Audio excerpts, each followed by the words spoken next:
Economics के आज के एमसीक्यू के डिटेल वीडियो में हम 20 एमसीक्यू ले आ रहे हैं, जो कि इस बार की जितने भी इंट्रेंस एग्ज़ाम हैं, कॉम्पिटिटिव एग्ज़ाम हैं, उसके लिए बहुत ही इम्पॉर्टेंट क्वेश्चन है। तो चलते हैं हम आगे इकोनॉमिक्स के इस एमसीक्यू के वीडियो में। इस इकोनॉमिक्स के वीडियो में आपको UPSC, SSC, PSC, railway, banking, इन सब आदि इत्यादि एग्ज़ामों में आए हुए एमसीक्यूज़ मिलेंगे डिटेल आंसर के साथ।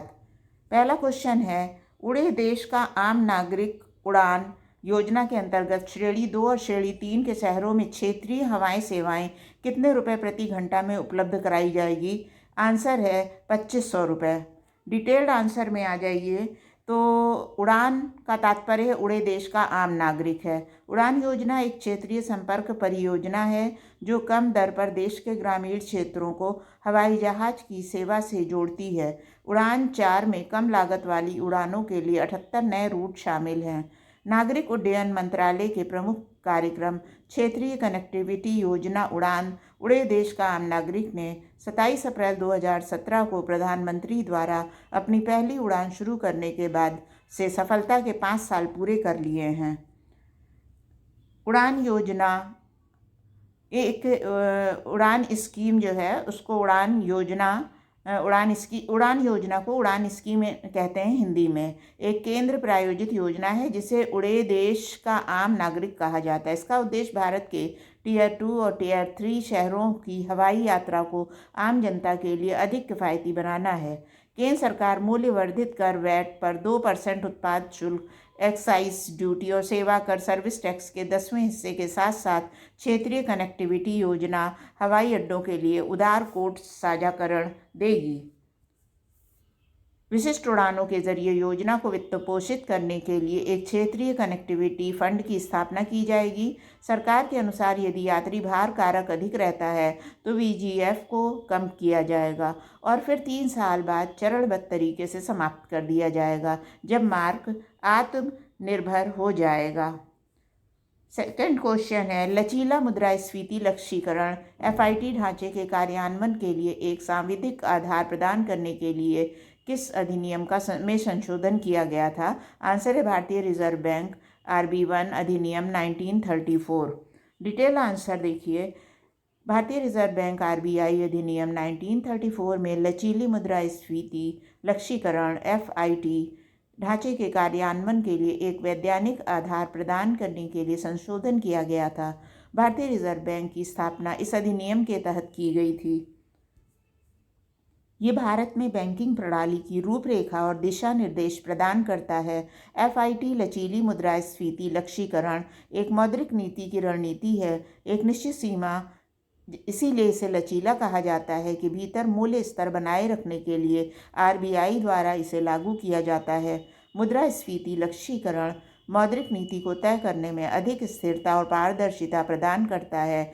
RBI गवर्नर शांतिकांत दास ने ऐसा कहा था। क्वेश्चन 3 है, 7वें वेतन आयोग में वार्षिक वेतन वृद्धि दर कितने पे बरकरार है? आंसर है 3%। वार्षिक वेतन वृद्धि की दर 7वें भारतीय वेतन आयोग द्वारा बरकरार रखा जा रहा है। ये दर 6ठे वेतन आयोग में अंतिम बार संशोधित हुई थी जब ये 3% निर्धारित किया गया था। नेक्स्ट क्वेश्चन है, भारत सरकार ने 16 जनवरी 2016 को डैश पहल की शुरुआत की जिसका उद्देश्य उद्यमियों का समर्थन करना, एक मजबूत स्टार्टअप पारिस्थितिकी तंत्र का निर्माण करना और नौकरी चाहने वालों के बजाय भारत को नौकरी सृजनकर्ताओं के देश में बदलना है। तो आंसर है स्टार्टअप इंडिया। डिटेल आंसर है, भारत सरकार ने 16 जनवरी 2016 को उद्यमियों को समर्थन देने के लिए एक मजबूत स्टार्टअप पारिस्थितिकी तंत्र का निर्माण और रोजगार इच्छुक के बजाय भारत को नौकरी सृजनकर्ताओं के देश में बदलने के उद्देश्य से स्टार्टअप इंडिया पहल की शुरुआत की। भारत सरकार ने 16 जनवरी 2016 को नई दिल्ली में स्टार्टअप इंडिया अभियान शुरू किया।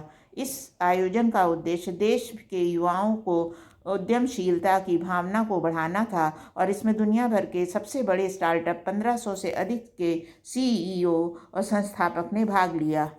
नेक्स्ट क्वेश्चन है, स्मार्ट मनी शब्द किसके लिए प्रयोग होता है? आंसर है क्रेडिट कार्ड के लिए।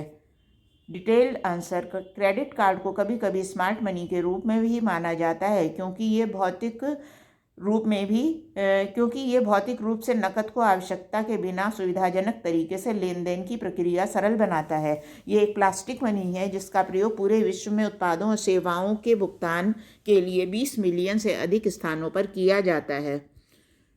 स्मार्ट मनी शब्द व्यापक रूप से क्रेडिट कार्ड को संदर्भित करता है। क्रेडिट कार्ड हमें ऋण प्रदाता से बैंक खाते में अपनी नकद या बचत का उपयोग किए बिना कुछ भुगतान करने की अनुमति देते हैं। धन उधार लेने की सीमा है जिसे ऋण सीमा कहा जाता है और इसका वापस भुगतान करना पड़ता है। क्वेश्चन 6 है, सामान्य संतुलन सिद्धांत किसने प्रतिपादित किया था? आंसर है लियोन वॉलरस ने। डिटेल आंसर है फ्रांसीसी अर्थशास्त्री लियोन वॉलरस द्वारा पहली बार सामान्य संतुलन तैयार किया गया।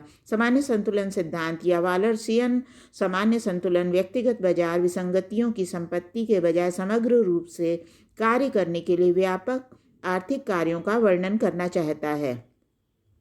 जनरल इक्विलिब्रियम थ्योरी को पहली बार लियोन वॉलरस ने 1874 में प्रस्तावित किया था। ये समझाने का प्रयास करता है कि मांग और आपूर्ति के परस्पर संपर्क में से कुल मिलाकर सामान्य संतुलन होता है। क्वेश्चन 7 है, किस संगठन ने 2016 में कृषि विपणन और किसान हितैषी सुधार सूचकांक AMFFR1 लॉन्च किया था? आंसर है नीति आयोग। डिटेल है, नीति आयोग ने 2016 में कृषि विपणन और किसान हितैषी सुधार सूचकांक AMFFRI को प्रारंभ किया। नीति आयोग ने 2016 में सुधार के लिए 3 प्रमुख क्षेत्रों कृषि बाजार सुधार, भूमि पट्टे सुधार और निजी भूमि पर वानिकी से संबंधित सुधार, वृक्षों की कटाई और पारगमन की पहचान की थी। सूचकांक APMC कृषि उपज और पशुधन बाजार समिति अधिनियम के तहत प्रस्तावित 7 प्रावधानों के कार्यान्वयन पर आधारित है। संकेतक कृषि बाजारों में प्रतिस्पर्धा, दक्षता और पारदर्शिता को दर्शाता है। सूचकांक में अंक न्यूनतम मूल्य 0 से अर्थात कोई सुधार नहीं होता और अधिकतम मूल्य 100 अर्थात पूर्ण सुधार होता है।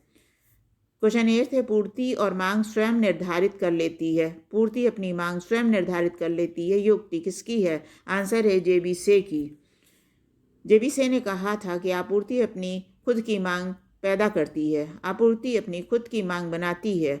से के नियम का सूत्रीकरण है। बीते वर्षों में से के नियम के लिए 2 आपत्तियां उठाई गईं। खासकर मंदी और अवसाद के दौरान सामान्य बहुलता होती है। आर्थिक एजेंट सामूहिक रूप से अपने पास मौजूद धन की मात्रा को बढ़ाने का विकल्प चुन सकते हैं, जिससे मांग में कमी आएगी लेकिन आपूर्ति नहीं होगी। क्वेश्चन 9 है, कौन सा डिमांड ड्राफ्ट के संदर्भ में सही नहीं है? आंसर, ये धन के अभाव के कारण अस्वीकृत किया जा सकता है। किसी डिमांड ड्राफ्ट को बैंक द्वारा निधियों की कमी के कारण अस्वीकृत नहीं किया जा सकता। ऐसा इसीलिए है क्योंकि ये उस राशि की गारंटी देता है जिसके लिए उसे बनाया जाता है और ये धन मसौदा तैयार किए जाने से पहले लिया जाता है। क्वेश्चन 10 है, राष्ट्रीय दृष्टिकोण से कौन सा सूक्ष्म दृष्टिकोण होगा?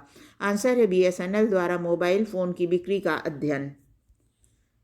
समष्टि अर्थशास्त्र की एक शाखा है जिसमें अर्थव्यवस्था की विभिन्न महत्वपूर्ण घटनाओं जैसे मुद्रास्फीति, कीमत स्तर, विकास दर, राष्ट्रीय आय, सकल घरेलू उत्पाद और बेरोजगारी में परिवर्तन का विस्तृत अध्ययन किया जाता है।